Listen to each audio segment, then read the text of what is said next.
Jakub, thank you very much for this interview for Geopost. It's nice to see you today, and it's very personal what you've done with your database. Can you tell a little bit about Yes. fact-checking database? Yeah, so Elections24Check is the first of its type repository for fact checks coming from European fact-checking organization. We collected over 2,500 articles, collected alongside metadata that helps to, first of all, analyze disinformation narratives from around Europe. And secondly, it helps fact checkers in their day-to-day to quickly fact check different information, as well as to perform things such as reverse image search or understand the disinformation landscape in general. So it's a first of its kind European project which collects this kind of articles. Yeah, so to be honest, I think it's okay and it's surprising.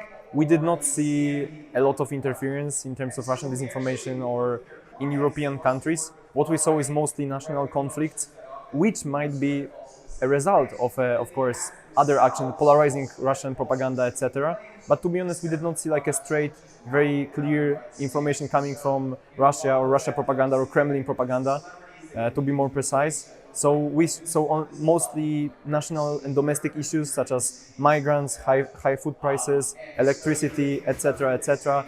And of course, the European Green Deal, which was a big thing for many European countries, which led to protests in France, in Poland. So that was as well a very big thing. Yes, we focus on a narrative approach. So our idea is to collect the different claims. So the things that fact checkers are verifying around Europe, then apply artificial intelligence to group and cluster these claims in order to create like a unique set of claims that we call narratives.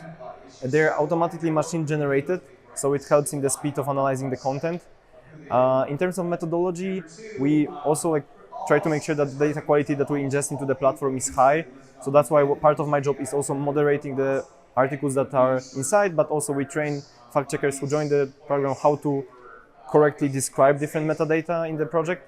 So currently that's our methodology. I think interesting thing is that the whole project, it was very easy for us to develop using the existing tools such as GPT models, develop this kind of things thanks to prompt engineering and different techniques. So it was not a very expensive project, and we were able to achieve pretty good results in terms of narrative analysis. So whatever it can be, whether it's sharing articles that might be interesting for your colleagues, it's a good way and it can be helpful. Second thing is making sure that you preserve all of the evidence.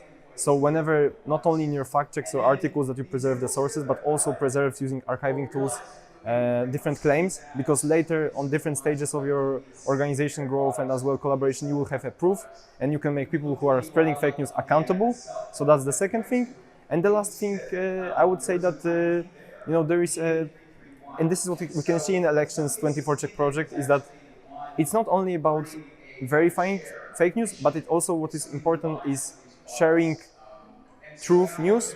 So it also highlights the need for quality journalism. Yes. So a lot of fact-checking organizations that participate in Elections24Check project not only fact-check, but also publish something we call pre-banks, which is information about something that might come. And we saw a big increase in pre-banks. So that's interesting, and I highly recommend you to use this and create this type of articles.